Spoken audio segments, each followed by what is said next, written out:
bakagenda bazenguruka dore nuko umukuba bagenda bavuga ngo simusate ibishyimbo simusate ibijumba ndashaka amagaraye bazenguruka igipangu cyawe bakazenguruka ati ngaho nimurye bararya Dawidi yisubirira mu ishyamba.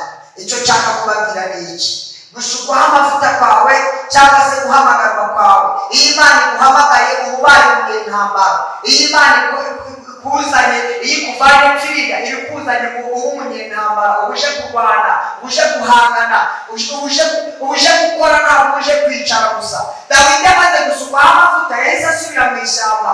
Agusubira mu ishyamba kwa Dawidi byari bishatse kuvuga iki? Yagombaga kujya gupima amavuta yasutsweho arebe ko ayo mavuta yakoze. Reka mubwire inshuti y'umusaraba, Imana ni kuvugaho ijambo ryiza ikakubwira ngo ngende ujye gucuruza, ntuzagire ubwoba, uzabanze upime ko ibyo bintu Imana yavuze ari byo. Niba ushaka ufate make ujye kurangura nk'uko abandi barangura. Imana ikwigisha ubundi buryo, Imana ikwigishe, haleluya, haleluya.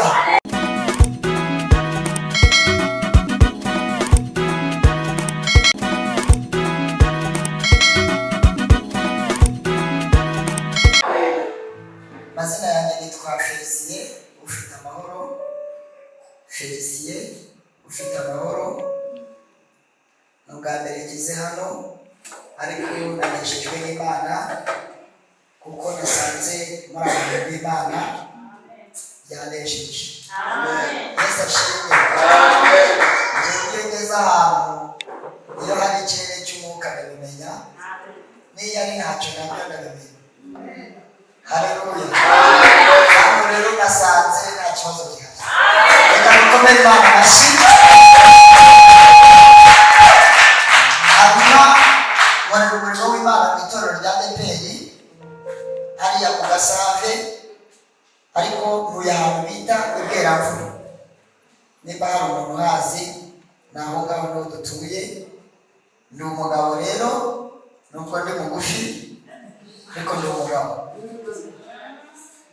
Ndiwe da bivuga kare kubera ko hari igihe haba harimo abantu bafite amasezerano yabona ibihe byiza byaje akavuga ati umanza ariya ari hariya. Rero ndambivuga hakiri kare kugira ngo ukomeze amasengesho. Mfite umudamu n'abana barindwi.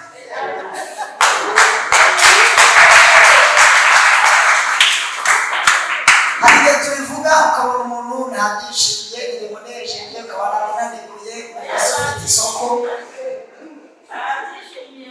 Haleluya, haleluya.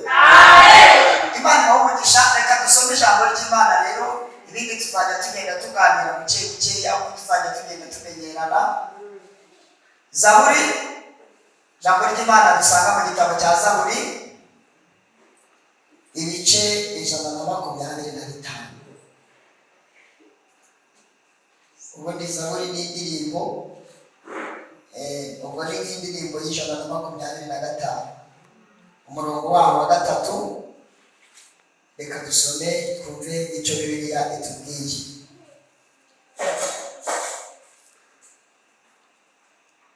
Cyangwa reka duhere ku murongo wa 4. Reka duhere ku murongo wa 4 twere gusoma ibintu byinshi. Haravuze ngo Uwiteka ugirire abeza ibyiza n'abatunganye mu mitima, ariko abiyobageza mu nzira zabo zigoramye Uwiteka azabajyana n'inkozi z'ibibi. Reka dusubiremo.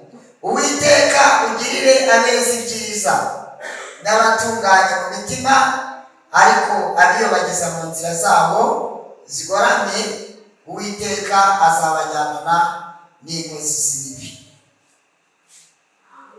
Ngiye kuvuga ibintu bibiri. Ndavuga ku muntu ugenda atunganye mu nzira ze zose, ndavuga n'umuntu ugenda yiyobageza mu nzira ze zose. Ni abo bantu babiri ngiye kuvugaho, ubundi dusenge Imana twitaye. Uyu muntu ugenda atunganye ni umukiranutsi. Ni umukiranutsi. Abakiranutsi Imana irabareberera, icyo ni cyo cyane.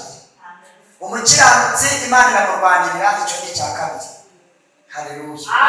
Umukiranutsi nubwo yanyura mu bihe bikomeye, kuko Bibiliya iravuga ngo amakuba n'ibyago ni byinshi ku mukiranutsi, ngo ariko Uwiteka agenda amukiza. Udakomere Imana amashyi. Umukiranutsi uko byagenda kose Uwiteka aramurwanirira. Ariko Bibiliya itubwiye n'undi muntu ugenda yiyubagiza. Umuntu ugenda yiyubagiza ubwo ni umunyabyaha, ni umupagani, ni umuntu utazi Imana, ni umuntu udakizwa. Uwiteka igihe azaza kujyana inkozi z'ibibi, ubwo nawe azahita amushyiramo amapingu. Rero ntuterwe ubwoba na ba bandi baza ntibakizwe, bakaza mu rusengero bakumva ijambo ry'Imana ntibakizwe, ntibahinduke. Ibyo ntibigutera ubwoba. Rimwe na rimwe hari abigisha baza akakubwira ngo uwo nguwo rero ngo nubona adafashijwe ngo uhite umwimuka. Oya, ntumwimuka ahubwo ukomeze wicare aho ngaho.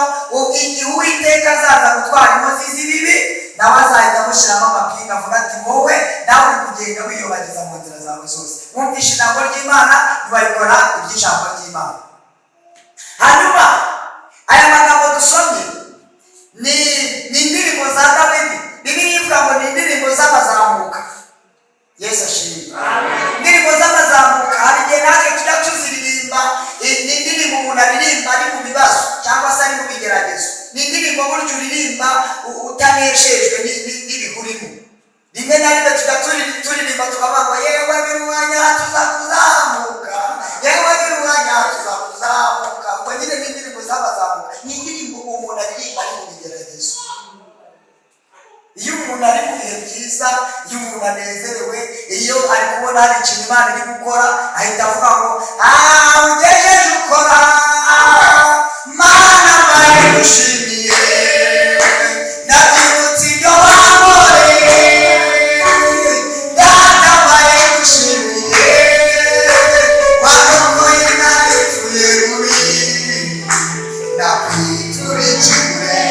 Izo ni indirimbo umuntu aririmba yabaye ari. Haleluya.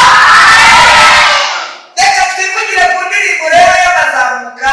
Dawidi ninde? Niwe waririmbye izi ndirimbo. Dawidi ninde? Dawidi Bibiliya itubwira ngo yabaye umwami w'Abisirayeli wa kabiri kuva yari asimbuye Sawuli. Dawidi ni umuhungu wo kwa Yesayi, niko Bibiliya ivuga.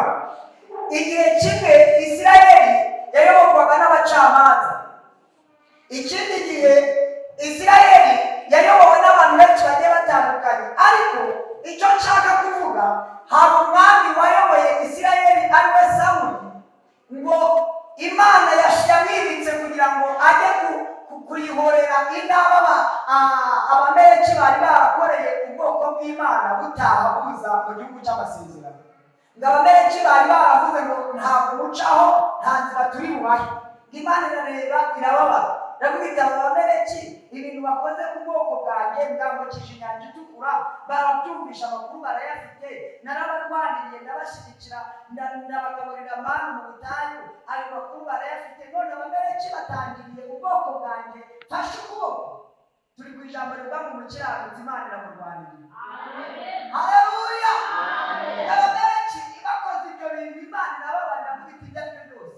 Nanjye nzabitura iyi nabi bangiriye. Yimika Sawuli. Sawuli ageze ku ngoma ntiyakora umugambi, ntiyinjira mu mugambi Imana yari ifite ku Isirayeli. Abagenda ngo ajya mu Bamaleki, yica abamugaye, yica abafite ibintu bihengetse, ariko yagera ku bakobwa bateretse amaso, Sawuli akavuga ati aho ngaho nzabajyana mu Isirayeli, bazajya bajya gutambira Imana yabo.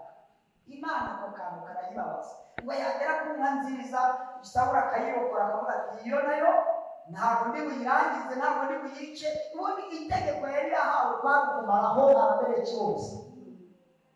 Ngo akora ikosa, arokora n'umwami wabo witwaga Agagi. Ibyo bintu Imana ibyitegereje irababara, iravuga iti Sawuli we, nubwo uzaguma ku ngoma ariko uzayobora imyaka iyi gusa. Ngo yamaze imyaka 20, ariko ibiri niyo Imana yari imwishimira, niyo Imana yamushakaga, yari imushyigikiye.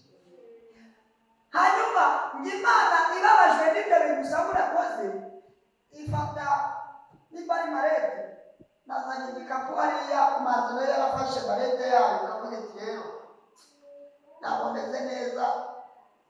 Sawuli namushyize ku ngoma ndamwimika,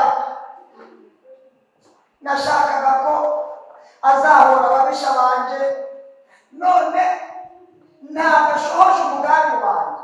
Ngo Imana ifite agahinda kameze gutya gutembera mu Isirayeli, ndihinduka ahantu hari ishyamba. Igeze ahantu hari ishyamba mbisanga agahungu kari gucuranga umuduri. Mana uganje, Mana uganje, Mana uganje, Mana uganje. Imana irakitegereza irakareba, ngibona noneho n'intama, intama ziri kurisha zakumva uwo muziki wako gahungu, ngo zikarisha neza ubwatsi, ngo zikumva ubwatsi buraryoshye, intama zigafashwa zikagira ibihe byiza. Haleluya! Imana iritegereza, ngibona noneho n'ibiti biri kumva umuziki wako kama, bikavuga ngo Uwiteka nahimbaze. Imana irakubita akantu kari gucurangira muri iri shyamba, amatungo agafashwa n'ibiti bigafashwa, uwakavana mu ishyamba kakajyana mu bantu. Haleluya! Haleluya! Imana ifite agahinda, iragera mu tubari, yahagera ikababara, ikamwita bikababara uko n'abaremye nzi ko bazajya bamwimbaza, none bari gucuranga kiri bazenze. Imana ikababasha. Icyambu nigera hariya hepfo ijya ibabara, ariko nigera iwawe ivuga iti ntacyo. Bashaka ibirima ifashe imyenda iwawe, nigera hariya barabaza, ariko nigera iwawe ijya ivuga iti uko biri ntacyo. Haleluya! Dawidi, uyu muhungu wa Yesayi yakoze ikosa ngo abahungu be bose abashyira mu mashuri cyangwa se abakorera ibyo bakorera abana bose, ngo ariko ageze kuri aka gahungu kitwa Dawidi aravuga ati rero wowe nta kindi namufasha, yajya kundagirira intama. Ngo aragafata akajugunya mu ishyamba. Iri shyamba mbibutse ko ryabagamo inyamaswa, iri shyamba mbibutse ko ryabagamo ibisimba biryana. Ariko icyo nshaka kukubwira uyu mugoroba, amaboko y'abantu ashobora kugufata akakujugunya ahantu azi ko ari habi, ariko iyakuremye indi ifite ububasha ku buzima bwawe, ikagenda igahita igatega amaboko, wowe ukazaba mu biganza by'ishore. Amaboko y'abantu ntabweka ay'Imana azamufata.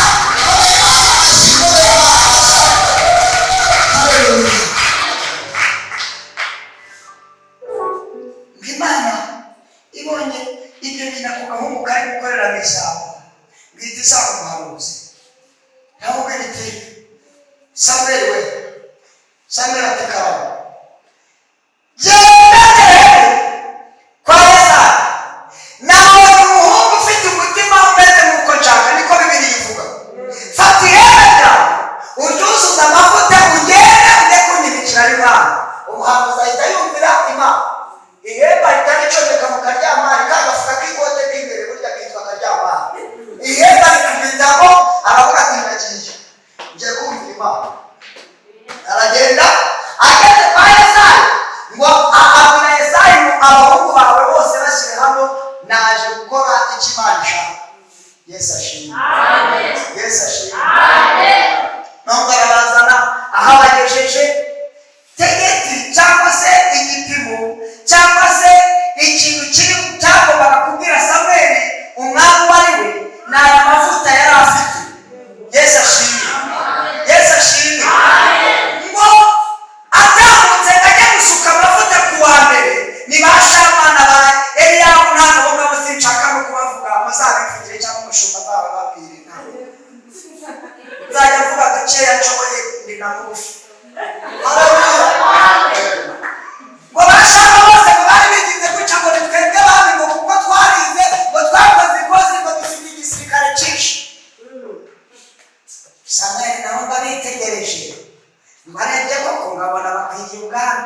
Hari umuntu ureba koko, sigaye n'aba bahungu baririmba ngo wagira ngo yagirinde, hari umuntu ureba ukabona ko gakwiriye ubwami. Ariko icyo mubwira Imana, ntabwo rero iki kintu cy'inyuma, iki kintu basiga amavuta kugira ngo gice, ahubwo ireba ndani. Haleluya!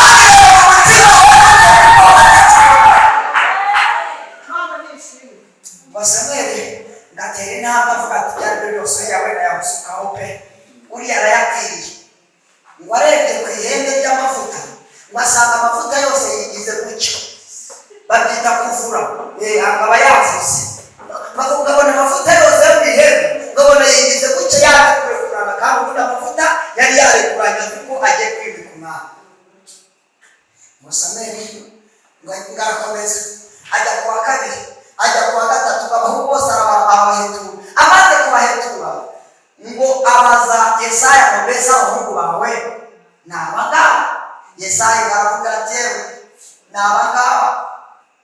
Ati cyakora ati hari akandi gahungu kamwe ati ko ni ka feke nta kigenda cyako nta mashuri gafite. Mwana we ni nkaho yakabwiye umuhanuzi ati rero we wayobye inzira ati kuva udakubonye umwami mwabariya ni nkaho wabwiye ubusa. Umuhanuzi aravuga ati uravuze ngo hari n'akandi. Ngo arebye kuri ya mavuta nababwiye ngo ikintu cyagombaga kwereka Samweli umwami wari we ni aya mavuta yari afite mwihene. Ngo arebye amavuta bakivuga ngo hari n'akandi ngabona amavuta arayoboranye.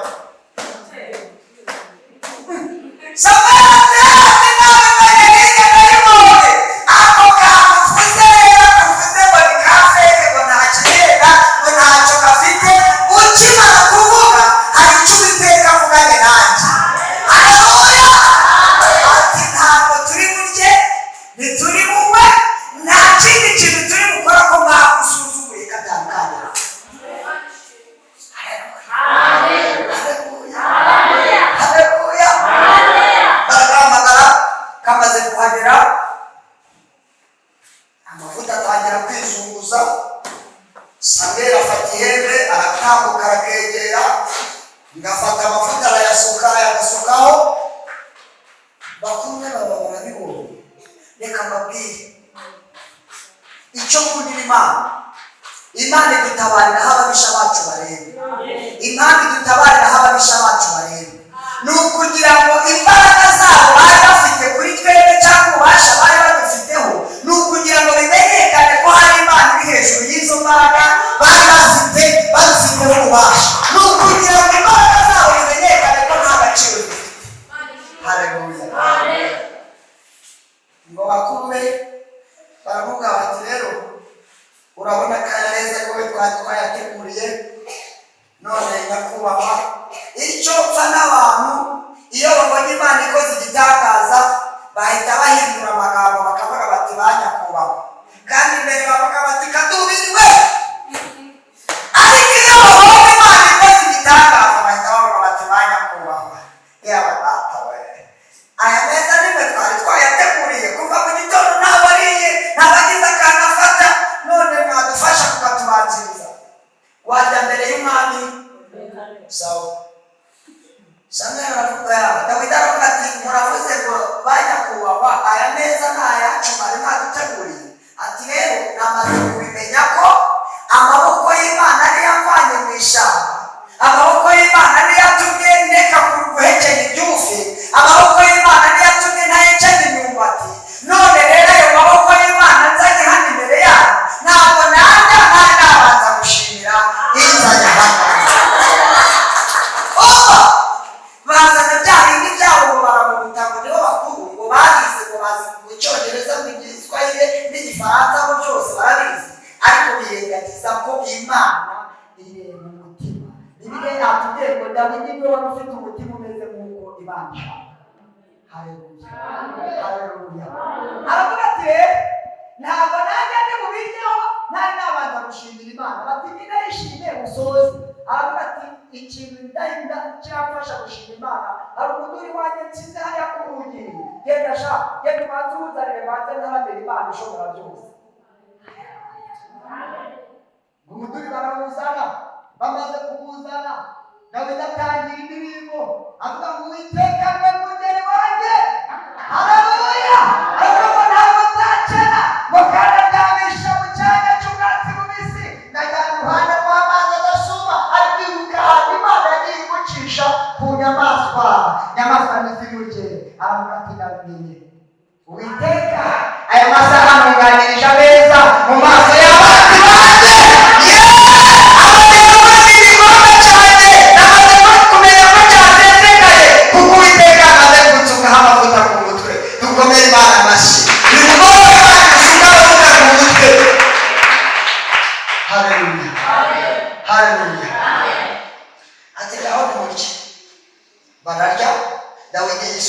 ishyamba. Icyo nshaka kubabwira ni iki: gushukwaho amavuta kwawe cyangwa se guhamagarwa kwawe. Iyo Imana iguhamagaye uba ubaye umunyentambara. Iyo Imana ikuzanye, iyo ikuvanye kiriya, iyo ikuzanye uba umunyentambara, uje kurwana, uje guhangana, uje gukora, ntabwo uje kwicara gusa. Dawidi amaze gusukwaho amavuta yahise asubira mu ishyamba. Agusubira mu ishyamba kwa Dawidi byari bishatse kuvuga iki? Yagombaga kujya gupima amavuta yasutsweho arebe ko ayo mavuta yakoze. Reka mubwire inshuti y'umusaraba, Imana nikuvugaho ijambo ryiza ikakubwira ngo ngenda ujye gucuruza, ntuzagire ubwoba, uzabanze upime ko ibyo bintu Imana yavuze ari byo. Niba ushaka ufate make ujye kurangura nk'uko abandi barangura. Si Nyabugogo, si kwa Muganga, nawe ugenda upime urebe ko ayo mavuta ngo bavuze tuzacuruza. Pima urebe. Dawidi aravuga ati ntabwo napfa kubyizera gusa, reka njye gupima. Ejo bundi intare zariye intama za data, ariko kuva nsutsweho amavuta reka noneho nsubireyo njye kubira. Haleluya. Dawidi ajya mu ishyamba, agezeyo intare ziza nk'uko zabegereye, ntabwo burya, reka mbabwire, burya si wo munsi wa mbere izo ntare zari zije gufata intama. Zari zisanzwe zarabegereye kuza zigafata, zivuga ziti ni umutekano, nta kibazo gihari. Ariko iyo amavuta yamaze kugera kuri nyirawe, ibyahangara aho hantu byose byegereye bimenya ko amavuta yagize gute, yasutswe. Dukomere Imana amashyi. Intare zirabazingira nk'uko zari zisanzwe zigira, zivuga ziti tuje gufata intama. Dawidi aravuga ati ntamaze kumenya ko nasutsweho amavuta. Uko intare zitakuma, Dawidi nawe akitakuma. Uko intare iri guca hano, Dawidi nawe agaca hano. Ngirira agafasha akana k'intama. Dawidi ahita asimbuka arayicakira. Amaze kuyicakira ngo arayifata, ayambura akana k'intama agatereka hariya. Arayifata, arayifutagura, arayica, niko Bibiliya ivuga. Haleluya. Dawidi aravuga ati nabimenye burya amavuta yakoze. Haleluya.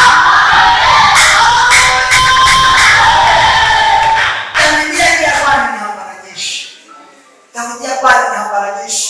Hari igihe kimwe nihuse, hari igihe kimwe ngo Sawuli yajyaga afatwa n'abadayimoni cyangwa se imyuka mibi, ngo yamufata ikamuniga, yaba ari ayoboye inama, yaba ari mu bantu bakomeye, mu bakire bagenzi be, imyuka mibi ikamufata ikamukubita hasi. Ngo abanyabwenge babanaga nawe cyangwa se inshuti ze ziramubwira ziti aba badayimoni bagufata, ibi bintu biza bikamufata bikakuniga, bikamutesha agaciro, nta kindi kintu cyabyirukana usibye tukuzanira umucuranzi w'umuhanga. Haleluya. Haleluya. Baririmba intego ujye muririmba abadayimoni bagende, ntukaririmbe ngo abadayimoni bakomeze bagushungere. Uziririmba imyuka mibi isohoke, n'imyuka ariko kuririmba nukira gucuranga abadayimoni bahuke. Haleluya. Bazana Dawidi kwa Sawuli. Dawidi ko karacuranga, abadayimoni baragira. Uko Sawuli ari kugenda abona Dawidi Imana imushyigikiye, ngo arababa, agira agahinda. Reka mbabwire,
abapadiri ibintu byarakomeye hindura na sisiteme noneho dushyiramo akariti kugira ngo umubisha wawe ujye umucanga ayobe ahazahera ariko bakomeye ndakora mwakomeye abashinzwe kwigisha sisiteme igenda kwigisha sisiteme yo kubaho.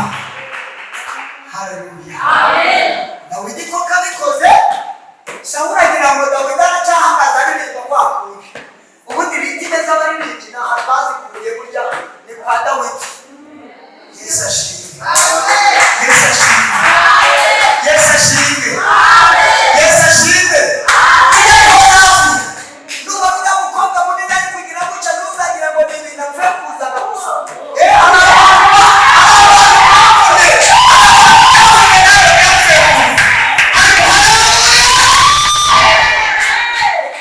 Dawidi abikoze koko cya Sawuli aho kiri kugaragurika hasi kigira ngo cyamaze gufata igipimo cyaho kiri gukubita icumu.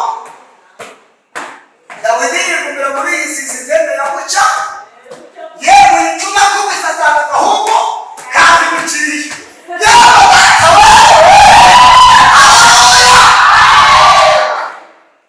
Ntizadusiga ntizaduhana iraduhetse umugongo wawe.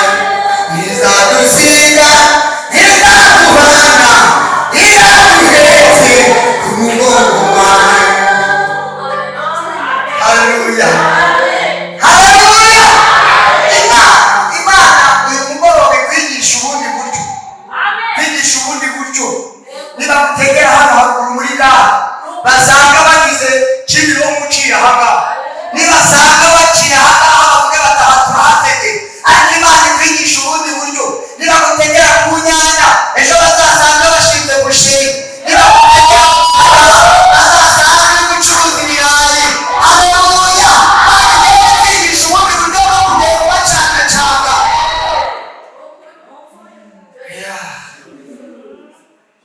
Ayo data we. Bwa buryo wari ufite barabuzi kumwe wagenda gukora utuntu uterateranya burya bamaze kubimenya barabizi bamaze no gufata imyanzuro bavuga bati rero turabezesha ahangaha nituhatambika ikirimo akakireba inyuma y'izagigenda gutyo ariko Uwiteka akwigisha ubundi buryo. Nafata ikiganza bari kuvuga Imana ikwigisha ubundi buryo. Imana ikwigishe. Haleluya. Haleluya. Iyo twaje hano imbere y'Imana iyo twaje ahangaha tuba twaje kwivumura imivumo batuvumye imivumo bazi ko tuzarangira tuzapfaho kandi mbibutse ko umuntu ukuroga nta kindi kintu akoresha ni ibigambo nyine atondobekana akavuga ati ndagutondere ntazabyare ntazashake ntazubaka inzu nanayubaka azajya agenda bamukubita ku manywa na nijoro bigera hayizemo kandi turongeye turamutondereye nanagenda akarenga kino kintu tumuteze ibirwayi byagenda biherekanye cyangwa ibirenge bijya bigenda bimeze gutya kandi koko kubera ibyo bigambo wajya kuba ukabona umuntu wawe umugabo agenda neza ukabona ko inyuma muhuye mu gitondo wayihengetse.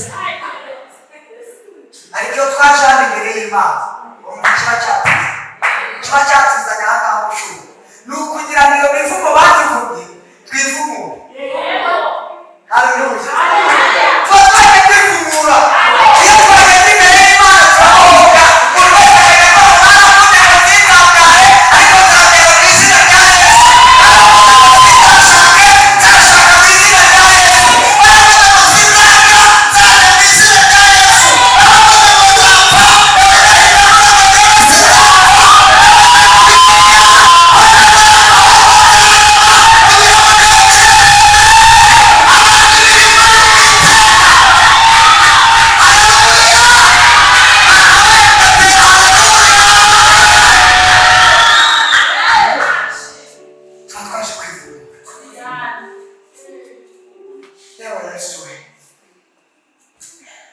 natinze Dawidi kababwira indi ntambara imwe ndashaka ko tuza gufata kandi tugasenga tugasenga Imana, tugasenga Imana. Abantu bameze nk'abasaburi badupangira ibintu byo kutuhuza n'igikuta, duhamagara Imana yongere dusuke hano amavuta. Hamagara Imana, burya udafite amavuta bakwica, bakurangiza. Utayafite bakwica, bakwica, bakwica. Muririmba aherutse kuririmba aravuga ngo kuko ingabo za Satani zirakomeye, tudafite umwami Yesu. Reka mubwire bavukira rimwe bo ntibashakaga kubaho, nabo bari bafite gahunda yo kubaho, ariko barateshuka bava mu biganza by'Imana, baracomoka bava ku Mana. Imana nayo irabareka.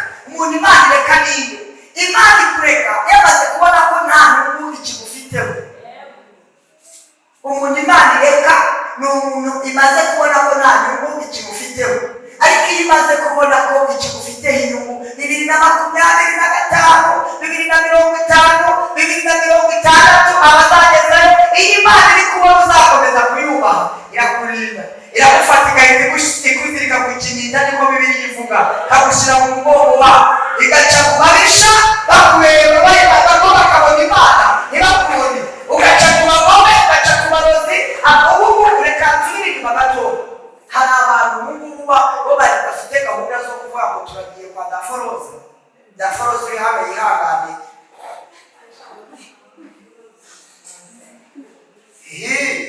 bakavuga bati turagiye, twamaze kumenya ko cyangwa bagiriye mu rusengero, reka natwe tugende tujye gutegayo bya bintu byacu. Bakagendayo bagatega bakagenda bazenguruka, dore n'ubu babagenda bavuga ngo simusabye ibishyimbo, simusabye ibijumba, ndashaka amagara ye. Bazenguruka igipangu cyawe, bakazenguruka bakongera bakavuga ngo iki ngiki turagiteze, iki ngiki nakirenga azahite avuga, iki nakirenga azahita arangira. Ariko Imana yo mu ijuru ikaba izi ko Daforoza yibereye mu rusengero iki gihe. Nawe uvuga aho ushaka uvuza honze. Haleluya, haleluya. Ikaba izi ko Uwimana yibereye mu rusengero, ariko uvuga ngo umwami Yesu amunda. Imana igahita yohereza marayika iwawe wowe mu rusengero. Marayika akaza akavuga ati rero iki ndakibonye, ni icyo bari baramuteze ngo ntazabeho, kuko ari mu nzu y'Uwiteka, kuko ari kwa Data. Ntabwo iki gihe kizicyo gupfa, ahubwo ni igihe cyo kubaho. Marayika agahita bamuha amazi uzareka kugapfa, akabishyira mu mufuka akarubika. Wa mukozi wese ngo nurureba mu gitondo barajya batabaza mu bujyanye gusorora. Kandi koko impamvu ari kuvuga bino bintu ni uko uwo yabiteze byaramwishe, azi neza ko nawe nubireba utazaba, wabona akaruboramo akarubika, akaza akagera no kuruma. Marayika akareba agasanga narwo ntarurenga, ni uruzatuma yamenywa egerere, karukuramo akavuga ati iminwa ye niyo kuvuga Uwiteka, ntabwo ari iminwa yo kugenda kutanya bugogo. Reka karukuramo avuga ati azahimbaza Imana, azakorera Imana, ntabwo ikirenge cyo kugenda uhengetse imbere. Karukuramo narwo akarubika. Ariko uzi ko hari ibintu bari barabateze, Imana iri kugenda icomoramo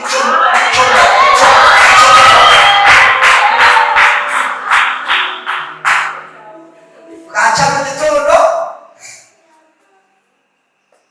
Babandi bari bazi ko buraca batabara, bajya kubona bakabona bakubonye uri kuvuga ngo Uwiteka nahimbazwe, utaramutanze ngo tume umuhigo w'amenyo. Haleluya, Dawidi dusoza intambara coresho yarwanye ni igihe kimwe ubwo yarwanaga na Sawuli. Sawuli ari kumuhiga, Dawidi akageza igihe cyo guhungira mu Bafilisitiya. Murabyibutsa izo nkuru, yahungiye mu Bafilisitiya, kandi Abafilisitiya nibo yari yariciye intwari yabo yitwa Goliyati. Hari igihe iyo umuntu atinze mu bigeragezo, hari igihe iyo umuntu atinze mu makuba, amutera no guhungira ku mwanzi. Dawidi wagezeyo abasirikare b'Abafilisitiya baramufata bajya kubwira umwami w'Abafilisitiya witwaga Nikishi ni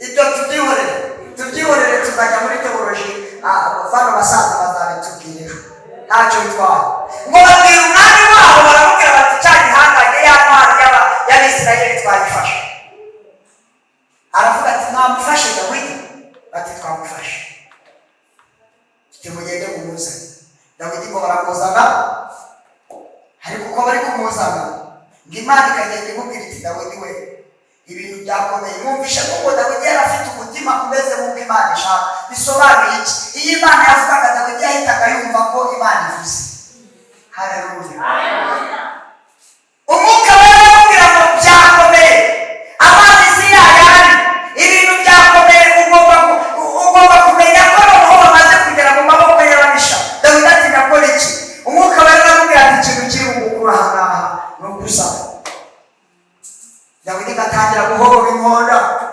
ukari guhobora inkonda nabo bari kwishima bati tumushyire umwami ngo bamugeshejeyo atariko uyu si Dawidi bandi bati Dawidi se ni umusazi umeze gutya ngo umwami baraje avuga ati iki kintu munzaniye ni igiki bati ni Dawidi ati wayati ntabwo ari Dawidi ati Dawidi ndamuzi yafashe Goliyati aramwica kandi mwese nta n'umwe wari gutinyuka Goliyati haleluya amen haleluya haleluya